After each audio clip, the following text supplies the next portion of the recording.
ಜೈ ಶ್ರೀರಾಮ್. ನಮಸ್ಕಾರ ಸ್ನೇಹಿತರೆ, ನಾನು ರವಿಕುಮಾರ್ ಎಂ ಗೌಡ ಮಾತನಾಡ್ತಾ ಇರೋದು. ನೋಡಿ, ಇವತ್ತು 3 ಹಾವನ್ನ ರಕ್ಷಣೆ ಮಾಡ್ಕೊಂಡು ಬಂದಿದ್ದೀನಿ. ಒಂದು ನಾಗರ ಹಾವು, ಕೋಬ್ರಾ ಸ್ನೇಕ್, ಮತ್ತು ಎರಡನೇದು ಟ್ರಿಂಕೆಟ್ ಸ್ನೇಕ್ ಅಂದರೆ ಆಭರಣದ ಹಾವು, ಮತ್ತು ಇನ್ನೊಂದು ದೊಡ್ಡ ಕೇರೆ ಹಾವು. ಈ 3 ಹಾವನ್ನ ಇವಾಗ ಸುರಕ್ಷಿತವಾಗಿ ಕಾಡಿಗೆ ರಿಲೀಸ್ ಮಾಡೋಕ್ಕೆ ಹೋಗಬೇಕು. ಅದಕ್ಕೆ ಮುಂಚೆ ಒಂದು ವಿಡಿಯೋ ಶೇರ್ ಮಾಡ್ತಾಯಿದ್ದೀನಿ. ದಯವಿಟ್ಟು ಕೊನೆವರೆಗೂ ಪ್ರತಿಯೊಬ್ಬರು ನೋಡಬೇಕು ಅಂತ ಮನವಿ ಮಾಡ್ತಾಯಿದ್ದೀನಿ.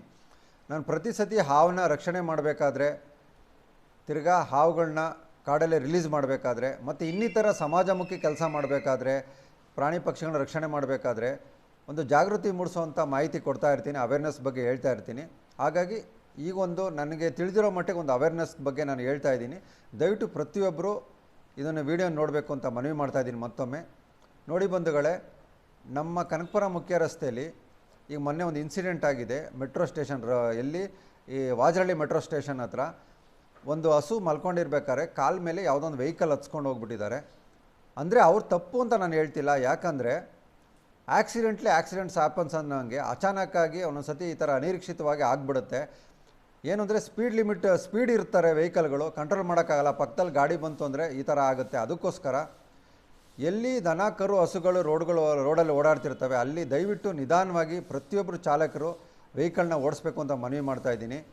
ಯಾಕೆಂದರೆ ಜಾಸ್ತಿ ಮಳೆ ಬಂದಾಗ, ತಿರ್ಗಾ ಬಿಸಿಲು ಬಂದಾಗ ನೆರಳಿಗೋಸ್ಕರ, ಮಳೆ ಬೀಳಬಾರ್ದು ಅನ್ನೋದಕ್ಕೋಸ್ಕರ ಈ ಮೂಕ ಜೀವಿಗಳು ಅಂದರೆ ದನಕರು ಹಸುಗಳು ಮೆಟ್ರೋ ಸ್ಟೇಷನ್ ಕೆಳಗಡೆ, ತಿರ್ಗಾ ಡಿವೈಡರ್ ಕೆಳಗೆ ಮಲ್ಕೊಂಡಿರ್ತವೆ, ರೆಸ್ಟ್ ತೊಗೊಳ್ತಾ ಇರ್ತವೆ. ಹಾಗಾಗಿ ಸ್ವಲ್ಪ ಹುಷಾರಾಗಿ ನಿಧಾನಗತಿಯಲ್ಲಿ ವಾಹನಗಳನ್ನ ಚಲಾವಣೆ ಮಾಡಬೇಕು ಅಂತ ಮನವಿ ಮಾಡ್ತಾಯಿದ್ದೀನಿ ಎಲ್ಲರಲ್ಲೂ.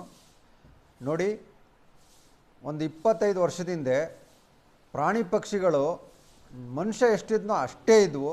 ಒಂದು 25-30 ವರ್ಷದಿಂದ ಇವಾಗೆಲ್ಲ ಎಂಡೇಂಜರ್ಡ್ ಅನಿಮಲ್ಸ್ ಆಗಿಬಿಟ್ಟಿದ್ದಾವೆ, ಅಂದರೆ ಎಲ್ಲ ನಶಿಸೋಗಿದ್ದಾವೆ.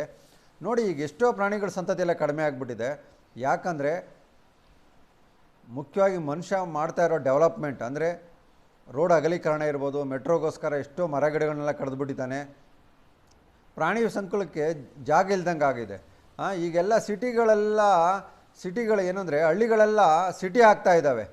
ಆವಾಗೆಲ್ಲ ಹಳ್ಳಿಗಳು ಹೆಂಗಿತ್ತು ಅಂದರೆ ಹಳ್ಳಿ, ಊರು, ಕೇರಿ ಎಲ್ಲ ಹಸು ಕರು ದನ ಎಮ್ಮೆಗಳನ್ನೆಲ್ಲ ಸಾಕ್ತಾಯಿದ್ರು. ಒಂಥರ ಚೆನ್ನಾಗಿತ್ತು, ಅಷ್ಟೇ ಪ್ರಾಣಿಗಳಿರ್ತಿದ್ವು.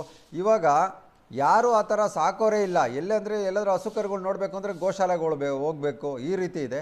ಈಗ ನಮ್ಮ ಸುತ್ತಮುತ್ತ ದೇವ್ರ ದಯೆಯಿಂದ ಕೆಲವು ಸಾಕಿರೋ ಹಸುಗಳು ಮತ್ತು ವಾರಸ್ದಾರ ಇಲ್ಲದೇ ಇರೋ ಹಸುಗಳು ಸುಮಾರು ಓಡಾಡ್ತಿರ್ತವೆ. ನಿಜವಾಗ್ಲೂ ಅದನ್ನೊಂದು ಪುಣ್ಯ ಅನ್ಕೋಬೇಕು. ಯಾಕೆಂದರೆ ಮಕ್ಕಳು ಮರಿಗಳಿಗೂ ನೋಡೋದಕ್ಕೋಸ್ಕರ ಕಣ್ಣಿಗೆ ಕಾಣಿಸ್ತವೆ. ಇಲ್ಲಾಂದರೆ ಎಲ್ಲಾದರೂ ಪೇಪರು ಬುಕ್ಕಲ್ಲಿ ನೋಡಬೇಕು, ಇಲ್ಲಾಂದರೆ ಎಲ್ಲಾದರೂ ಗೋಶಾಲ ಝೂ ಅಲ್ಲೋಗಿ ನೋಡೋಂಗೆ ಆಗ್ಬಿಡುತ್ತೆ ಎಲ್ಲ ಪ್ರಾಣಿಗಳು. ಹಾಗಾಗಿ ಪ್ರಾಣಿ ಪಕ್ಷಿಗಳನ್ನ ಮುಖ್ಯವಾಗಿ ನಾವು ರಕ್ಷಣೆ ಮಾಡಬೇಕು. ಪ್ರಕೃತಿ ಪ್ರಾಣಿ ಪಕ್ಷಿಗಳು ಕೂಡ ಭೂಮಿ ಮೇಲೆ ಬದುಕೋದಕ್ಕೆ ದೇವರು ಅವಕಾಶ ಮಾಡಿಕೊಟ್ಟಿದ್ದಾನೆ. ಬರೀ ಮನುಷ್ಯರಿಗೂ ಒಬ್ಬರಿಗೆ ಮಾತ್ರ ಅಲ್ಲ ಭೂಮಿ ಇರೋದು.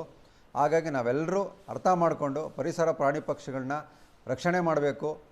ನಾವು ಇದೇ ರೀತಿ ಡೆವಲಪ್ಮೆಂಟ್ ಮಾಡ್ತಾ ನಮ್ಮ ಸ್ವಾರ್ಥಕ್ಕೋಸ್ಕರ ಬದುಕ್ತಾ ಹೋದರೆ ಪ್ರಾಣಿ ಪಕ್ಷಿಗಳಿಗೆ ಎಲ್ಲೂ ಜಾಗ ಇರಲ್ಲ. ಅರ್ಥ ಮಾಡ್ಕೊಳ್ಳಿ, ಮುಂದೊಂದು ದಿನ 100% ಇದು ಮನುಷ್ಯ ಕುಲ ನಾಶ ಆಗೋದು ಕಟ್ಟಿಟ್ಟ ಬುತ್ತಿ. ಅದಕ್ಕೋಸ್ಕರ ನಾವು ಈಗಲೇ ಎಚ್ಚೆತ್ಕೊಂಡು ಪರಿಸರ ಪ್ರಾಣಿ ಪಕ್ಷಿಗಳನ್ನ ರಕ್ಷಣೆ ಮಾಡೋಕ್ಕೆ ಮುಂದಾಗಬೇಕು. ಮತ್ತೊಮ್ಮೆ ಹೇಳ್ತಾ ಇದ್ದೀನಿ, ನಮ್ಮ ಕನಕಪುರ ಮುಖ್ಯ ರಸ್ತೆಯಲ್ಲಿ ಈ ನಮ್ಮ ರಘುನಳ್ಳಿ ಭಾಗದಿಂದ ತಾದ್ಗುಣಿ ಕಗ್ಲಿಪುರದವರೆಗೂ ತುಂಬ ದನಕರು ಹಸುಗಳು ಬೀದಿಲಿ ಮತ್ತು ಈ ಡಿವೈಡರ್ ಕೆಳಗೆ ಮೇನ್ ರೋಡಲ್ಲೆಲ್ಲ ಮಲ್ಕೊಂಡಿರ್ತವೆ. ದಯವಿಟ್ಟು ವಾಹನಗಳನ್ನ ಹುಷಾರಾಗಿ ನಿಧಾನವಾಗಿ ಚಲಾವಣೆ ಮಾಡಿ ಅಂತ ಎಲ್ಲರನ್ನೂ ಮನವಿ ಮಾಡ್ತಾಯಿದ್ದೀನಿ. ಎಲ್ಲರೂ ಒಟ್ಟಾಗಿ ಸೇರಿ ಪರಿಸರ ಪ್ರಾಣಿ ಪಕ್ಷಿಗಳನ್ನ ರಕ್ಷಣೆ ಮಾಡೋಣ. ಆದಷ್ಟು ಒಳ್ಳೆ ಕೆಲಸಗಳು ಮಾಡೋಣ. ಎಲ್ರಿಗೂ ಒಳ್ಳೆಯದಾಗಲಿ. ಜೈ ಶ್ರೀರಾಮ್.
ನಾಗರಹಾವು,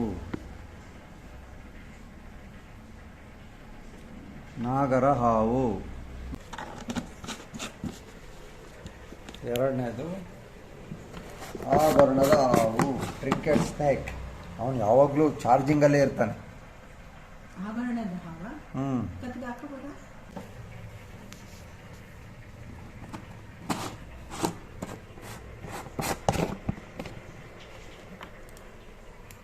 ಕೆರೆ ಹಾವು ತುಂಬ ದೊಡ್ಡದು.